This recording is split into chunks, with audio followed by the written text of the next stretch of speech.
Okay, let's go. Hey, this is Kari, just taking a drawing break, an inking break actually. And this time my sound has been a little jacked up, right? So I'm gonna wear these headphones and see if I can control this microphone a little better. Inspirational sip, but here's what I wanted to do. I wanted to look at I found a video. I was gonna record like something else, like I'm just messing around on YouTube, right? I'm just messing around. This is kind of like hanging out in the studio with me in my breaks. And I was going to just look through, I think I will do this later. I want to do it. Look through some old art books, books maybe you can't find anymore. And I have a few cool ones in my shelf and just kind of look at them and just see what's going on. But I ran across a YouTube video. I watch a lot of YouTube, which is why I'm here while I'm drawing. And I love the ideas. I love the alternative ways of thinking. I love the concepts that are too esoteric for like mainstream television. I don't know. It's interesting. I find it so interesting. So for the first time ever, I'm going to quickly watch a video with you that I found kind of cool. Hey, look at that. I found a button. There's this button on my webcam recording technology here. Just 4 minutes long. And I thought it was cool. I thought it was very cool, very relevant. It's made by Peter Limberg and Lubomir Arsov, who did a really cool animated thing earlier that I've seen stolen in 1,000 different videos because it's so awesome. He's an animator, Canadian, I believe, in Toronto, I think. It was a cool style, and this thing popped up on a website I listen to sometimes called Rebel Wisdom, which is like, exploring different ways of thinking from Jungian to whatever. So let's check this out. It's kind of appropriate in today's world. It's called The Cancel God. Darkness hovers above us. You can feel it, but you cannot see it. Because a God has been summoned. The Cancel God. The Cancel God wants to cancel you. It wants to cancel everyone you know. It wants to cancel humanity itself. We felt that putting this in a mythological story structure would give it a different angle to consider the concept. So right now, for whatever reason, So this is really cool. Here's what I love about this idea is that, we are enveloped in cancel culture right now, right? Like everyone. Doesn't matter what side of politics you are, what side of religion you are, whatever. The idea of a cancel God is I think it's really cool. There's a reason why, right? Like the Greeks would put the different traits of humanity into gods, because it's hard to talk about ideas and it's hard to talk about feelings and attributes and strengths and the good and evil in all of us, because it's so murky. We're so murky. But somehow if you put it just to talk about ideas, it's too conceptual. No one wants to talk about ideas. But when you embody those ideas and concepts into beings and make those beings more powerful than just as your base human, well, now we can talk about things in a context that is greater than us, but is still personified, but is not just a concept. I love it. I thought this was really cool, a really cool thing. culture is the hot meme that a lot of people are talking about, and it feels right to release something, to have an original take on it that will give pause to people when they're arguing about should cancel culture be a thing or it's not a thing, and think about sort of on an energetic level, on a spiritual level, what is occurring. So the Cancel God has one goal, and that is to cancel humanity itself. The Cancel God doesn't give a shit about being woke, doesn't care about your political ideologies. It has one goal, it's just to cancel all of us. And this explains so much. When you put it into a religious context, you're talking about, spirits and gods and what this god or demon may want to do. It gets really easy to talk about. Like, it's hard to talk about cancel culture and wokeness and unwokeness and being sensitive or politically correct or not. It's hard to talk about those things because they're so charged. As soon as you put those charged concepts into a godlike entity and talk about it in terms of a religious narrative, I think it gets real easy to both address and criticize and engage with in a safe way. The idea with cancel culture is the word cancellation. You're canceled. And with that, there's no room for dialogue, there's no room for nuance, there's no room for redemption, most importantly. And in order to cancel problematic ideas, you cancel people who hold those problematic ideas. And the idea there is you view them as inherently problematic, you view them as evil. And there's a sense of hatred, there's a sense of anger, intense hatred and anger, and a religious fervor that comes from this cancellation. And I love this. I love this. I mean, these are things that I think are talking about, and but it's talking about them in these terms, of the cancel God again is a crisp, clean way to do it. And one thing I find really interesting is when people are canceled or attempt to be canceled. Like there's this idea from whatever side did it for whatever reason. Like we won, we did it, we canceled that person. They're taken out. It's a metaphorical death, and it's celebrated as if it's a real death. But that person doesn't go away, right? That person is still there, with their ideas, with their humanity, with their actions, with their intelligence, their creativity. And if it's a creative person, they're going to keep creating. Maybe they'll find a different platform to do it. And that's what's cool about the internet. It's expanding our platforms. It's both enhancing cancel culture because of Twitter mobs, etc. Real easy to like set a mob on someone, but it's also providing avenues for alternative expression. So like you have someone like a famous comedian who was canceled a few years ago. That person didn't go away. That person's still been doing comedy for all these years, right? They may release a special on their own website. It's like, so your metaphorical death is not long lasting, and in a strange way, right? This kind of, it feels very. I'm speaking as someone who's actually not very religious. I'm Canadian. The standard Canadian is not that religious, but it sounds like almost a Christian metaphor. These people are dying, their deaths are celebrated, and then they come back. A little bit, right? I mean, whether or not you agree, maybe whether or not morality is embedded in that narrative, that like death, resurrection, is in play, or oft. It's not always. Some people are actually destroyed by this stuff. Some people take their lives. Some people literally and figuratively, but sometimes literally. But if you survive it, you come back. And then this idea of like cancel culture not having a redemption quality, which is the primary quality of, say, Christian religion, Catholicism, all the Abrahamic religions. A redemption allows someone to become a better person. And we're not born, right? We're not born perfect. We all have our flaws. We all have our shadows. We've all, we've all engaged with some, the undesirable qualities. It's life. It's living. It's human. And oftentimes our favorite TV shows or movies or explorations of those shadow sides, whether it's Mad Men or The Sopranos or There Will Be Blood, whatever that is. And sometimes there's a redemption arc, and sometimes there's just a fall. But the current cancel culture not having a mechanism to regain your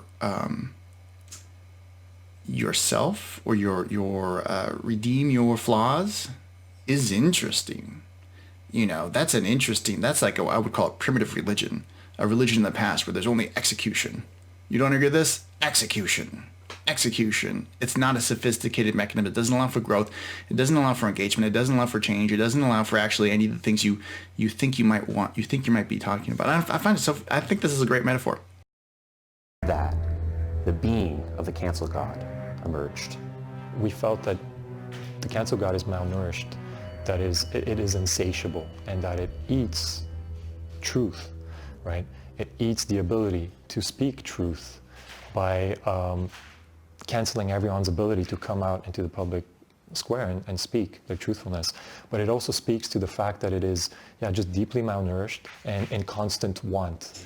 This is great. This is also great. And then again, the cool thing about embodying this idea into a godlike form is that you can now give it attributes You can personify it, and by personifying it, you're giving it like motivation.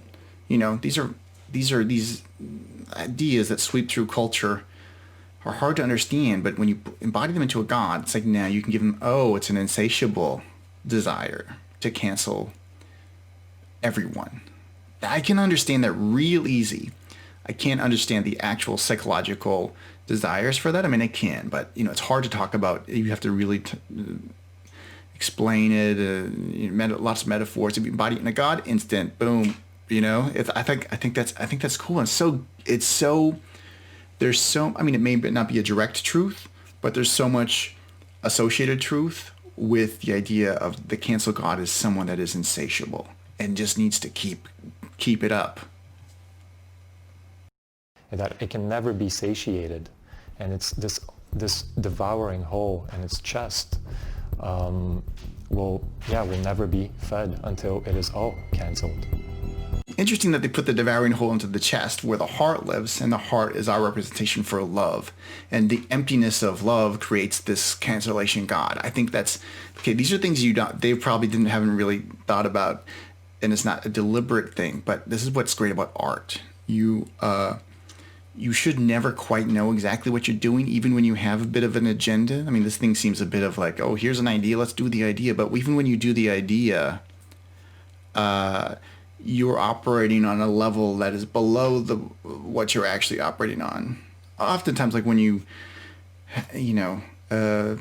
react harshly to a loved one or whatever, you don't mean to do it, but there are other reasons why you're doing it. And look, this is so cool. The idea of cancellation as a replacement for the emptiness in your chest and the emptiness of love. So cool. There's this state of fear that a lot of people are living in. And I have friends who are in, let's say, the moral centrists, people who are maybe a little bit more reactionary, and I have progressivist friends too.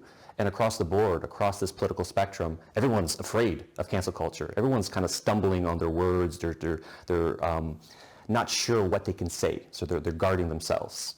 And so not really fully showing up with their truth. And that is something that I think is needed, is to fully show up with our truth and have the courage to be wrong. There's a tragic component of the adepts of cancel in that they continuously project their own shadow material outwardly onto their perceived enemies. In a way, they're trying to cancel their own shadow by projecting it onto these. Now, this is a Jungian concept, and the Jungian psychology really explores shadow. It's one of his key ideas, is that every solid form has a shadow side, and if you ignore the shadow side, it only grows. If you pretend you don't have a shadow side, it only consumes you. And the only way you can really to defeat the shadow side is to incorporate it into yourself. And this is embedded in all of the mythology and storytelling that has survived the test of time. The yin and the yang is light and dark. And it's not just light and dark like two halves of a circle. It's swirling. It's in motion. Those shapes are in motion. And within the light, there's a dot of dark, and within the dark, there's a dot of light. And that is the healthy function in a historically, in a historical idea is this incorporation of the two. If you're always projecting that you're one thing, you're probably actually acting out a lot of the thing you are proclaiming you're not. That's the Jungian idea. And there's a quote, I can't remember it off the top of my head, but something like, those who shout the loudest about of the evil of other men are the ones who inhabit those feelings the strongest within them. There is a lot of truth to that. This was written long before cancel culture. So part of the idea in the Jungian way would be to like self-investigate, and like I had a hard time figuring out what that meant, incorporating your shadow. But you need to acknowledge it's there, and by acknowledging it's there, you're already less likely to now attack and spew the darkness onto other people. Outward enemies. My hope, and it could be a naive hope, is for this piece to serve as a psychoactive meme, if you will, like a psychoactive drug, that when people see it, they'll never look at cancel culture the same way again. They will see maybe something else is going on, some kind of dark energy, some dark force, and how this idea of cancel culture has a nihilistic energy about it. And it just doesn't want to cancel people who are not woke or problematic. It wants to cancel everyone, even people who are woke. Now we see this. We see this a lot. This is why it's so great that's embedded in this symbology or this narrative or this God, is that we see those actions quite a lot. The cancellation urge to cancel is never satiated, and it feeds amongst those who do it as well. It's like a virus. It's like, it really is like, it's just spreads from person to person, and then in turn they themselves become infected. I don't know. That's why I like this. I like this so much. The one thing I don't understand here, I have no idea. This is called a short film based on a concept by Peter Limberg and Lubomir Arsov. What's the short film? Is this the trailer for a short film? It looks like an interview piece about a single animated kind of what I call a Gokon, a concept piece in motion. It's a crazy word that I invented for myself. But hey, man, GoBots, right? It's almost done. Yeah, I hope for the same. And I actually would like to invite anyone who feels creatively inspired and urged to take this further, explore it, cancel it, anything you want to do, as long as it's creative. If there's like a creative way to... Hey, I'm exploring right now, right? This is, don't copy strike this video. You gave me my permission in the video, right guys? But again, I love this metaphor. It's great. Cancel this. Creative way to cancel us. Go ahead. The cool thing about that invitation to others, it's not just a, like, hey, I'm guilty of this too myself, but sometimes when you preach to people, you're preaching to people. You can only preach to someone if you know more than they do. And that gives you an elevated sense of ego, like, I know more than you when I'm going to tell you. And it's like, come on, we all have gone through that, right? I go through it all the time, whatever. Just being aware of that, just like being aware of your shadow side, is a good way. And the fact that they're inviting an engagement with the work takes it out of the preachy realm, which is what you don't want to do, I believe, as I preach to you now. Oh, life is weird. I hate art that preaches to me. I don't want to, but I love ideas. So an invitation to play, that's how you direct actors, man. You invite them to play. You give them, even though they're saying the words someone else wrote, in shots someone else designed, and then edited together in a sequence someone else conceives of later. The invitation to play is what invites the best work from a performer. And that's not just actors, that's artists, writers, whatever. So it's like if you can view life as I think a game is a cheap way to do it, but a game is associated with play. If you can look at life as a way to play, it's not a bad way to do it, you know. I don't know how truth it is. Truth. I don't know how wholly truthful it is, but I think it's a healthy way to look at it. I think that will, again, that's out there as a possibility, as we juggle with, contend with all these forces that I think at the end, when taking with truth and honesty, make us better.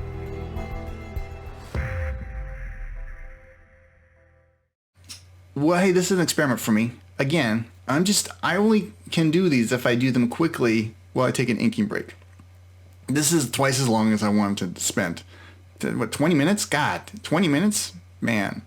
But hey, go check out this video. It's on Rebel Wisdom. That's a YouTube channel. And again, I don't quite understand what this is. There's an article linked to it. I don't read articles anymore. I listen to videos, so I'm sure I'll read it. It's an interesting piece, and I really like this artist and animator. I tried to talk to him a bit earlier, a long time ago, and we almost did a few times, and he seems like a really cool guy. We just couldn't get our schedules together, but he has this really cool earlier piece that's, again, you've seen stolen in 1,000 different YouTube videos because it's so amazing, so conceptual, and there's a lot of this sort of symbolic truth drawn. All right, I'm going back to work. Peace and love, my friends. Super Chopper Studios.